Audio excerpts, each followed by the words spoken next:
কিয়ামতের ময়দানে আল্লাহর কাছে বান্দা কোন আমল করলে হিসেব ছাড়া জান্নাতে যাবে? জানেন কেউ? বলতে পারেন কেউ? ভাই, আল্লাহর কাছে হিসেব দিয়ে জান্নাতে যাওয়া কি সহজ কাম না কঠিন কাজ? আরে আল্লাহর কাছে তো অনেক দূরের কথা। আপনি যে প্রতিষ্ঠানে চাকরি করেন তার মালিকের কাছে, উপরস্থ বসের কাছে একেবারে পুঙ্খানুপুঙ্খ করে প্রতিটা পয়সার হিসাব দিয়ে একদম সবকিছুতে পারফেক্টনেস প্রমাণ করা, এটাই তো একটা কঠিন কাজ, দুঃসাধ্য কাজ।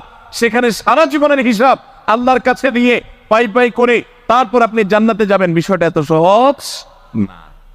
তাহলে হিসেব ছাড়া আল্লাহ তাআলা এমনিতে বলবেন হিসাব টিসাব নাই, তোমাকে এমনি জান্নাতে দিলাম, এটা চান আপনারা? দেখুন কোরআনে কারীম আল্লাহ তাআলা বলছেন, ইন্নামা ইউওয়াফাস সাবিরুনা আজরাহুম বিগাইরি হিসাব। আল্লাহ বিনিময় দেওয়ার ক্ষেত্রে, সওয়াব দেওয়ার ক্ষেত্রে দুনিয়াতে যারা সবরকারী হবে, যারা ধৈর্যশীল হবে, যারা সহিষ্ণু হবে, যারা নিজেকে নিয়ন্ত্রণ করতে পারবে, এই সবরকারীদেরকে আল্লাহ তাআলা হিসেব ছাড়া দিবেন।